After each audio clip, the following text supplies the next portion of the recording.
Nay, namumulang mata ko. Ayan! Kaka-cellphone mo yan eh! Nay, 4 over 50 lang ako sa quiz namin kanina. Naku! Kaka-cellphone mo kasi yan anak eh! Nay, parang umi-effect na skincare mo. Ang fresh mo na. I know right? Hindi kasi ako gaya mo na puro cellphone. Nay, ubos na pabango ko. Oh, puro ka kasi cellphone. Nay, ninakawan daw yung kapitbahay natin. Grabe nakakatakot. Oh, ayan! Cellphone pa more!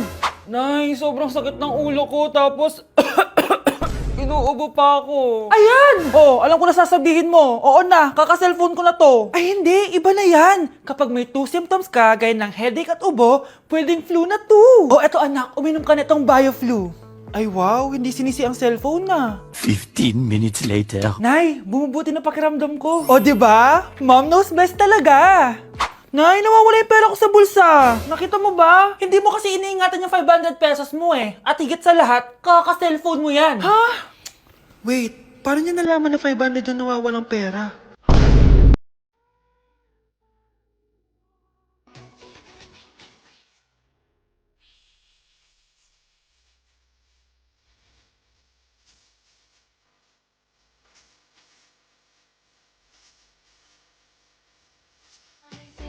Pag pinaluha mo ang nanay mo, tandaan mo, may kabayaran ang bawat luha niya.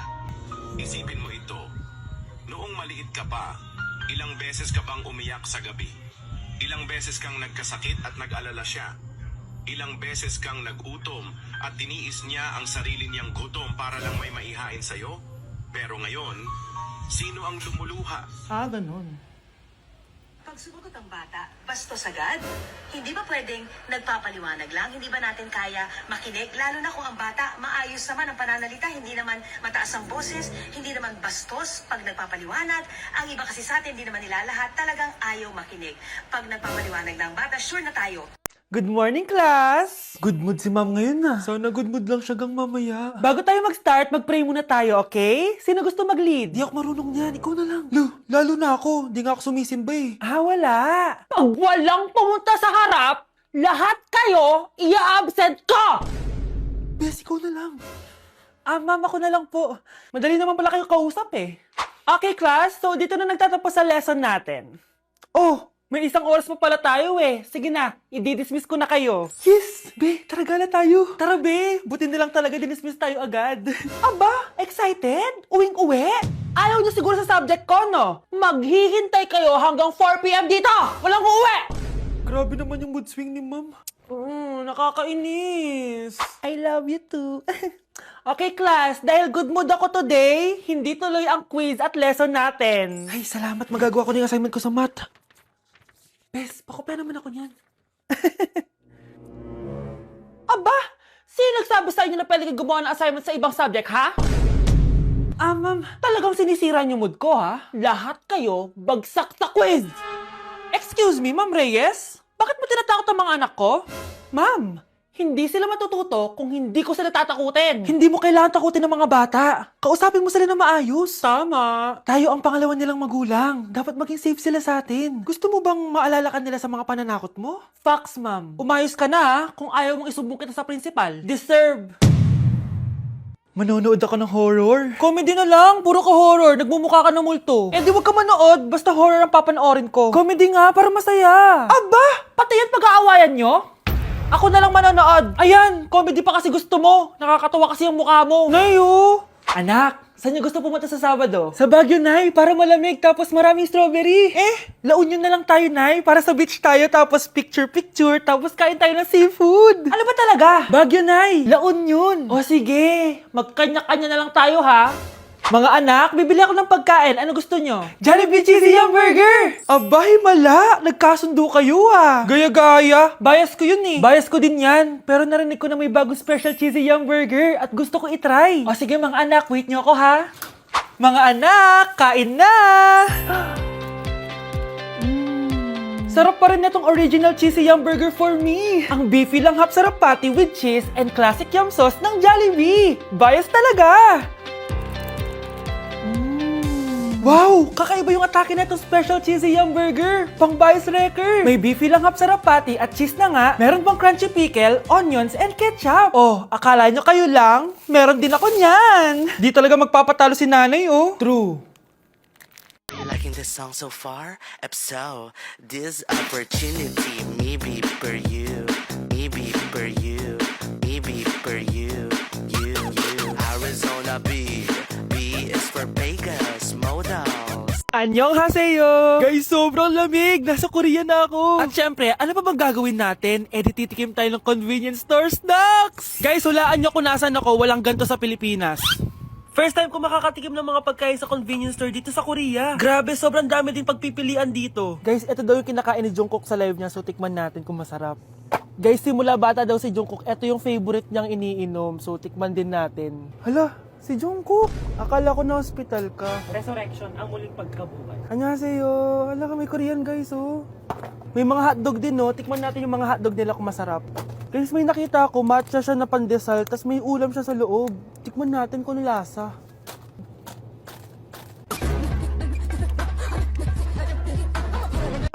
Charan! Tikman na natin sila, guys. Unahin na natin to favorite snack ni Jungkook.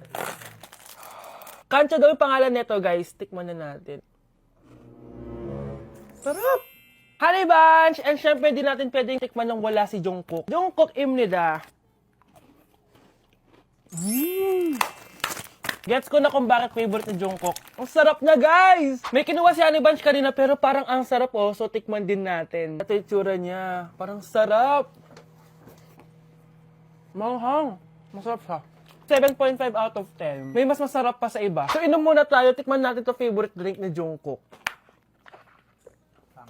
Lasang banana. Pero hindi siya masyado matamis, which is I like. 8.5 out of 10 to sa akin. So, next naman natin tong hotdog.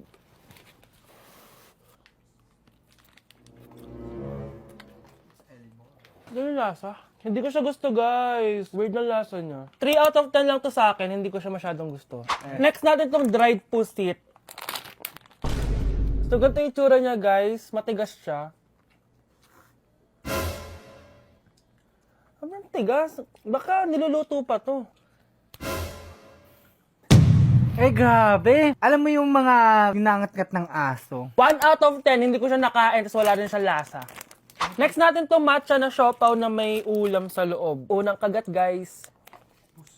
Akala ko sobrang dami laman, di siya katulad ng picture, oh. Pero masarap siya. Alam ko yung kalasa niya, yung bola-bola, ganun. I'll give it 8 out of 10, kasi masarap naman siya.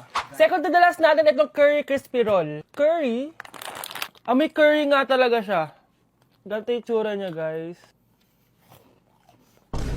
Uy, ang sarap! Magugustuhan mo siya. Oo nga. Guys, masarap siya. 9.5 out of 10 ka sa akin. Okay guys, last natin. Magkukurya ba tayo na hindi nakakatikim ng buldak? Guys, natatakot ako kasi maanghang talaga to. Hindi siya maanghang, guys.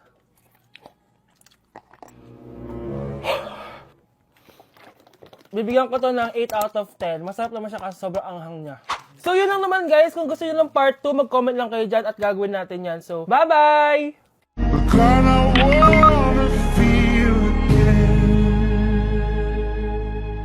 Oh God, I wanna feel again. Ano yun? Bakit sila nakikiss? It must have been the wind. Class!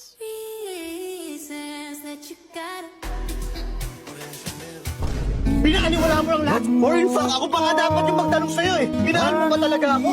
Ang kapal ng mukha mo, minahay kita! Minahay kita ng sobra-sobra! How you could take like going back to Honolulu just to get that Maui Wowie, that Maui. Sa tukok din, sa makubin.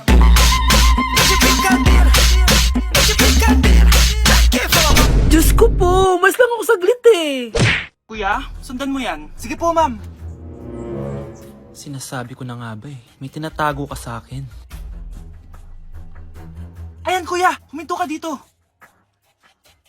Magloloko ka na nga lang sa matanda pa. Hoy, bayad mo! Humanda ka talaga sa akin.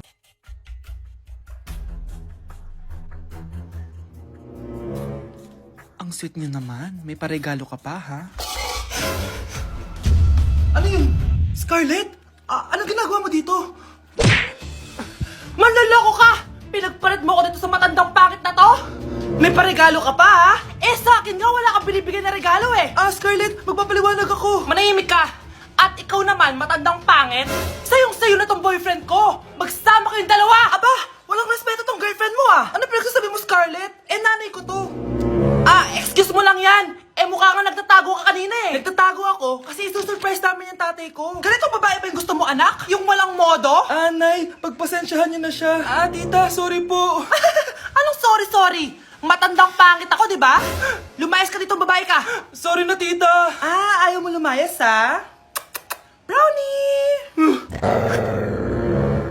Good boy. Tumakbo ka na. Sige, 50 pa. Malapit na. Sige na. Last set na to. Ay, grabe. Ano ba? At least bumaba yung timbang niya, di ba? Napunta nga lang sa first floor. Guys, naiiyak ako ngayon. Sobrang lala na nangyari sa akin. Imagine, 8 AM yung flight namin mamaya ni Honey Bunch. Nandito pa kami sa Korea. Tapos, ang nangyari, oh my gosh, grabe. Sobrang nakaka-stress. Bumili kasi kami dito sa cosmetic shop na tier. Tapos, edi may mga tax refund siya. Edi binigay ko yung mga passport namin, ganyan. Yung kay Honey Bunch na balik. Tapos ako, ang tanga ko kasi na-distract ako kay ate kasi marunong siya mag-Pilipino. Siyempre na-entertain ako ganyan. So anong nangyari, inaya na ako umalis ni Honey Bunch. Hindi ko man lang napansin na hindi ko nakuha yung passport. Sobrang tanga. Kumain pa kami, naglibot-libot pa kami. Like hindi ko man napansin. Pauwi na kami papuntang hotel. 600 pesos yung booking. 10 minutes lang kami nakasakay, tapos chinek ko yung bag ko. Sabi ko, bakit walang passport dito? Wala yung passport ko. Tapos naalala ko, naiwan ko pala dun sa tier shop. Ay, kanina sobrang nanginginig ako. Sobrang gusto kong umiyak. Problema pa is hindi pa siya 100% sure kung sa theater na naiwan yun. Hindi doon talaga, sure ako na sa tier ko talaga siya naiwan. So kailangan ko ulit mag-rebook ng flight namin papuntang Tokyo. Ang mahal. Grabe, kasi bukas na agad. Ang worst case scenario pa dito, baka na-misplace nila or nabigay nila sa ibang customer. Shit. Pumunta kami sa police station dito, tinawagan nila yung mga staff kaso hindi na daw kaya. May tumutulong sa amin kanina kaso hindi na talaga siya pwedeng buksan. Ngayon pa talaga ako sinusubukan ng panahon kung kailan last day na namin. Like ngayon pa talaga siya nangyari. Kasi pag hindi ko nakuha yung passport, wala. Uuwi na talaga kami ng Pinas. Kailangan ko kumuha ng emergency passport. Kasi imagine, bayad ko na lahat ng hotel namin sa Japan. Kung di kami matutuloy dun, parang nagsayang lang ako ng pera. Guys, update ko kayo mamaya kung makukuha ko yung passport ko or kung matutuloy pa yung Japan trip namin. Update sa nawala kong passport. 9 o'clock na ng umaga at literal na wala akong tulog sa kaka-overthink ko. So pupuntahan ko na yung store kung saan ko naiwan yung passport ko. Lord, sana nandun pa. Nag-search ako tapos 10 AM daw sila nagbubukas. So pupunta na tayo doon bago sila magbukas. So naglalakad lang ako papunta sa subway. Nandito na ako sa subway guys and kinakabahan na ako. Hindi ko talaga alam gagawin ko pag wala talaga dun. No, hindi pwede. Makakapag-Japan kami. Kasi sayang yung mga binayad ko, be. Guys, nakasakay na ako. Guys, nandito na tayo. Kinakabahan ako. Tapos naiihi pa ako. Guys, wish me luck, Lord. Please, sana nandun. Nandito na tayo sa Myeongdong, guys. Tapos dun yung papunta dun sa store. Ako lang pala mag-isa ngayon, guys. Hindi ko kasama si Honey Bunch. Solo traveler. Pinapaayos ko kasi siya ng mga gamit. Pag uwi ko dun sa hotel, diretso na kami airport. Ganun. Grabe sa isang katangahan. Sobrang mahal. Mahal maging tanga dito, guys. Wait lang, may napapansin ako. Parang ang fresh ko dito sa Korea. Yung glass skin, no? Ito yung store, yung tier. Diyan ko nawala yung passport ko. Lo, tinitignan ako na ito, oh. Guys, may mga staff na. Try ko magtanong if may nakita silang passport. Sana pansinin ako. Hello? Deadma challenge sila, guys. I left my passport yesterday here. Yes. Can you please check? Guys, sana nandito? Tinakabahan na ako.